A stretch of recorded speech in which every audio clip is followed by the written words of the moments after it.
Hello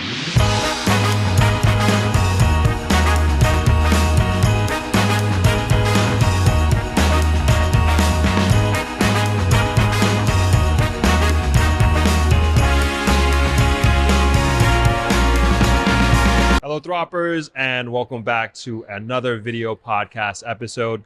And for those of you visiting for the first time, a special welcome to you. My name is Winthrop Wellington, and here on my channel, I help you move to and invest in Jamaica. And today we have a really special podcast, and we have two really special guests here with us today. And we're going to be focusing on Jamaica, but also going a little bit outside of Jamaica, still in the Caribbean though. And it is my pleasure to welcome Mr. Ian Hurdle and Rebecca Stevenson to the podcast. Thank you both for being here. Nice to be here. Thanks for having us. And they are both from the agency, which I will allow them to both introduce themselves and what they do and where they do what they do. Ladies first.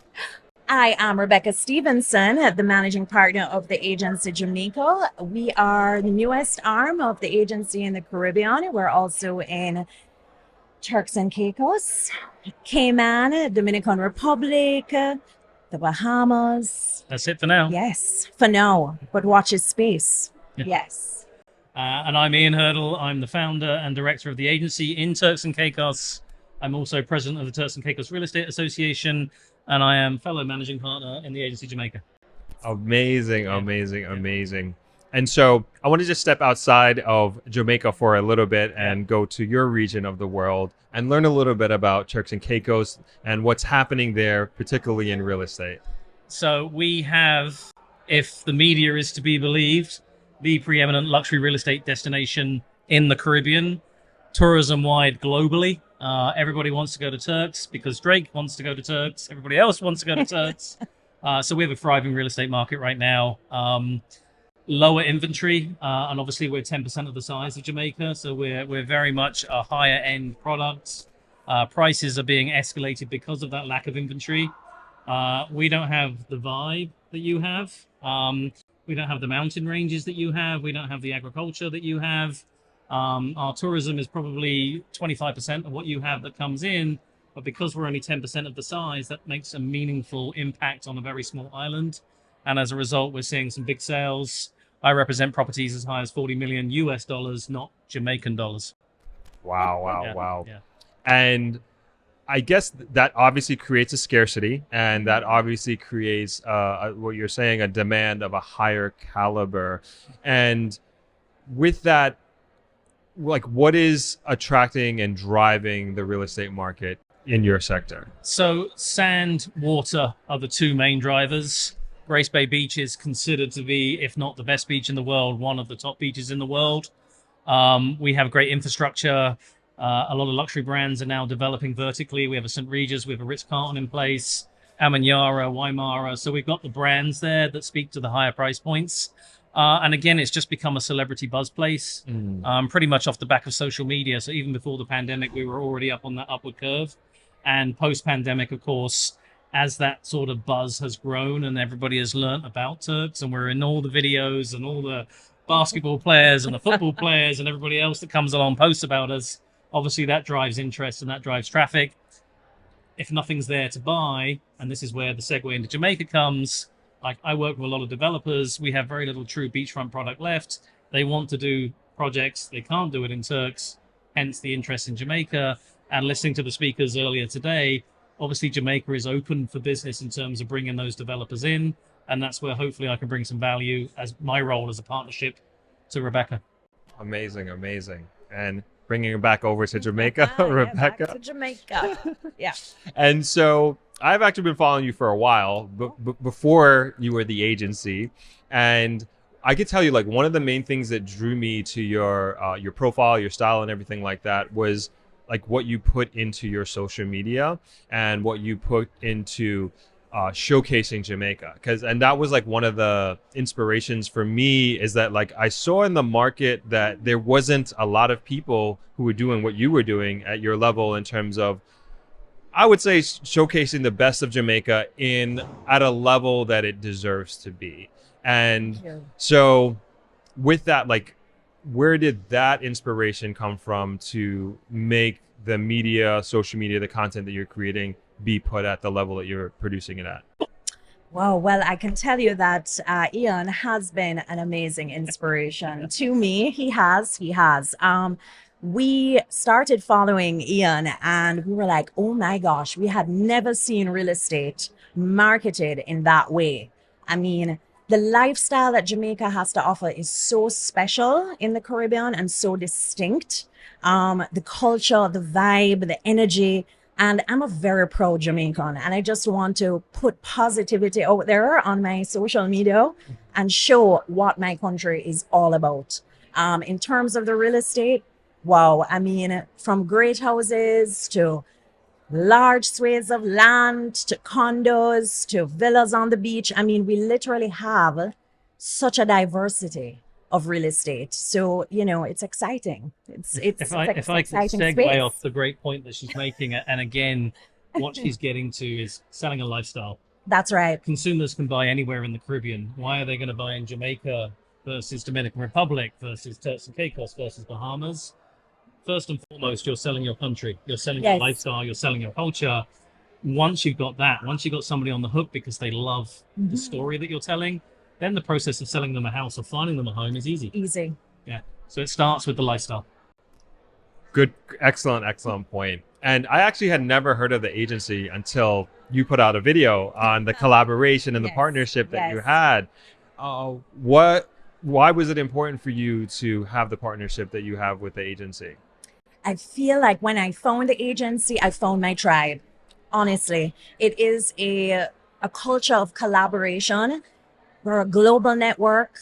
We're professional. We share, you know what I mean? And we collaborate to make things happen and our clients win.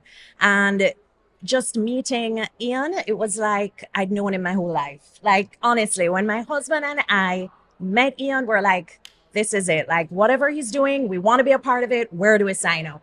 And we haven't looked back, and it's been a phenomenal response. And I think the Jamaican real estate industry was ready for the agency and ready for this collaborative approach.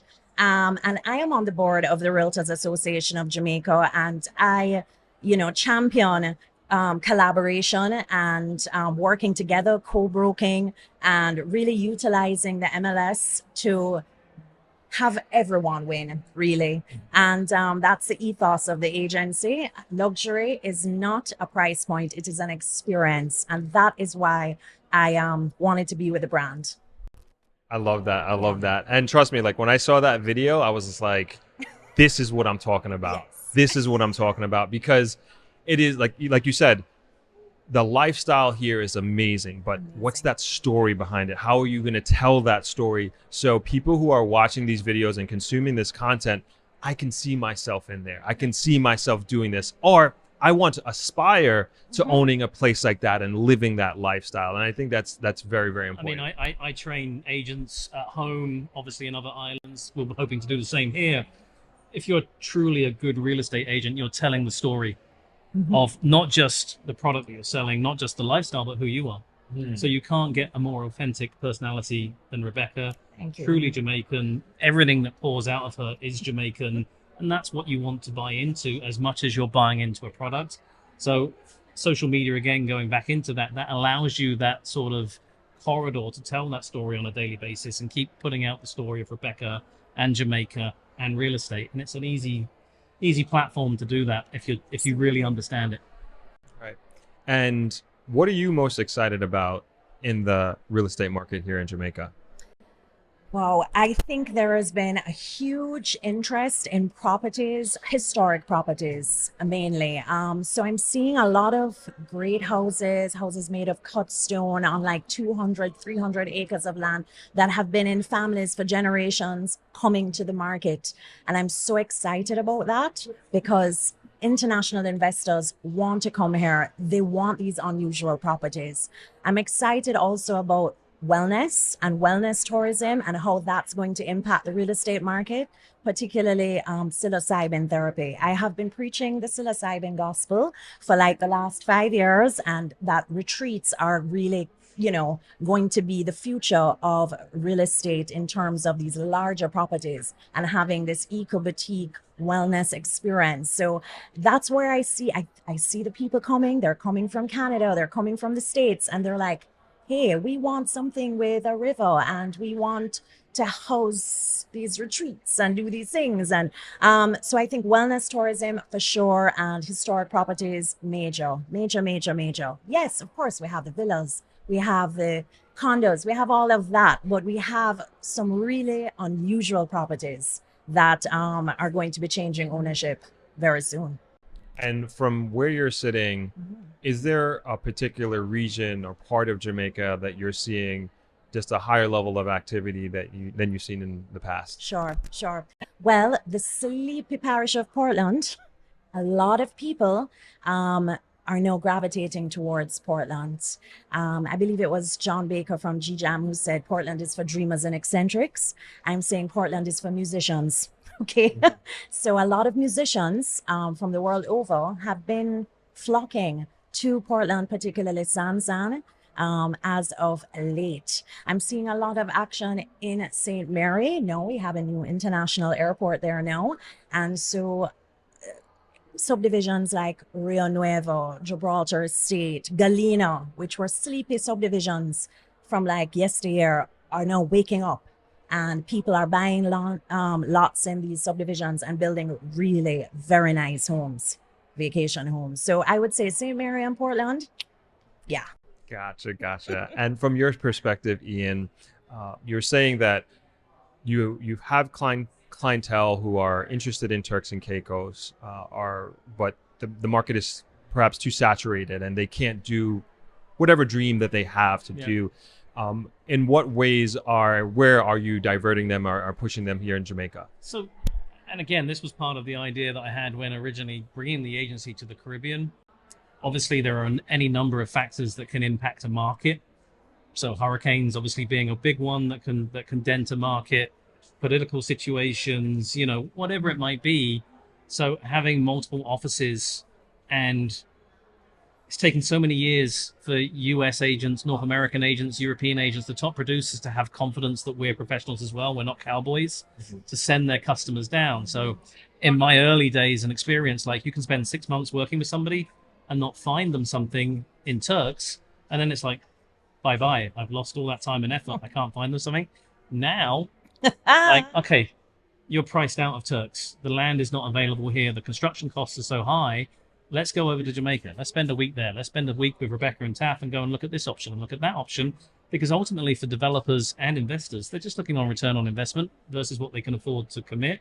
And as we all know, Jamaica is beautiful.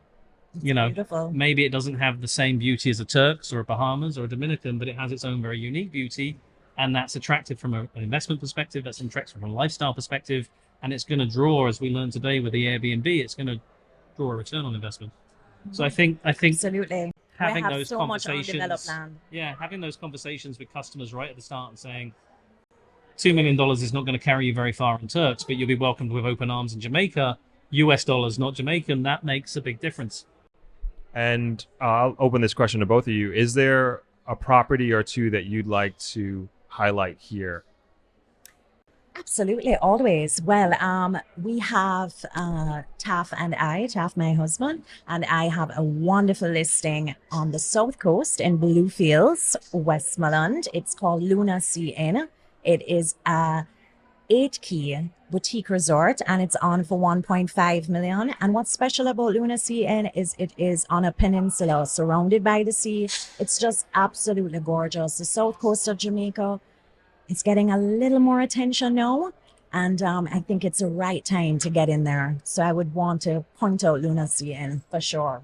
Plus, there's a lot of consumers that are looking for boutique hotel opportunities in the Caribbean in general. Absolutely. I don't think they're particularly worried about which country it is. It's just finding something that they can come in and call their own, rebrand, renovate, Second property, tell them about Shoreham Green. Shoreham Green is in San San, Portland. So as I was saying, San San is on the up. Everyone's focused on that. And I have a beautiful 7-bedroom villa on over an acre of land. And it is tucked away and private and serene and amazing. And it's on for $1.2 million for a property that can sleep 14 people. That is an excellent price. So, Ian might have to send some of his Turks and Caicos buyers I'm over gonna go here look at now. all these properties in the next Yes, 72 hours. yes, so, he's yeah. going to be looking at them. Yeah, yeah. Yeah.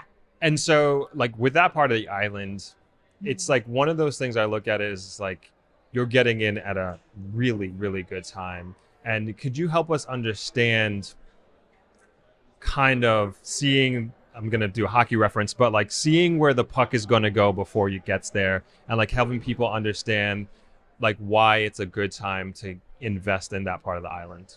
It's always a good time to buy. They always say the best time to buy real estate is 5 years ago, and the second best time is today. Don't wait. I've been in the real estate business for 11 years, and I have heard, along the years, oh, the bubble's going to burst, the bubble, the proverbial bubble. Keep hearing about this bubble. Throp, I've never seen a bubble burst. Okay, the property prices in Jamaica constantly are going up, especially since the pandemic, right? Everyone wants to be here. So the second best time to buy is now. No. All right, I'm getting the signal to wrap up, but I want to switch to the other side of the coin, and that's on the realtor side of things. And I believe very much so wholeheartedly in brand Jamaica and its future, and particularly in the real estate sector. And a big part of that are the folks who are selling it, like you said, by their personal brand, their personal story. And it's important to have good leadership for the next generation of realtors coming up. And I'm saying this from the perspective because we have one person on our team. She literally just got licensed today. She needs to come and talk to me. Congratulations, yeah. She needs to come and talk to me because we're recruiting, aren't we? Always. So my question is, what advice do you have for young realtors who are, part of the last graduating class or are just getting into less than a year in the industry? Don't give up in the first year. Don't give up in year 10. Yeah. Don't give up in the first year. Rome wasn't built in a day. I say this to people all the time. I nearly gave up real estate 6 times in my first year. Wow. I was just like, whoa, I'm not cut out for this. This is terrible. Stick it out. Know the market. Study the MLS. Study the MLS. Know, so that when you get that call from someone asking for something, you can reel off immediately 3 options that are available because you have studied what is currently on the market. Got to know the market. And the third thing I would say is network and build relationships with your other realtors. I always say the selling agent is my best customer. And if you can't collaborate with people, you're not going to make money in this business. So you have to build relationships with your fellow realtors and get yourself out there. Don't be like obsessed about putting this portrayal of someone on your social media. Put what's real. Be authentic. People need to know you, like you, and trust you in order to buy from you. Great advice. I reinforce all of that, but perseverance. Don't get highs with the highs. Don't get low with the lows. You're going to have good days and bad days. Don't look at people that have been in the industry 15 years and think that's going to be me now. Don't look at the flashy videos or the cars or the outfits.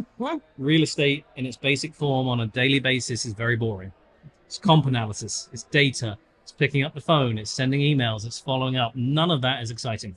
A lot of paperwork. But if you do it and you build off it and you build, as Rebecca said, those relationships, I can't think of any other industry that's more rewarding. Where can people find out more about what you're doing, or if they would like to reach out to you directly?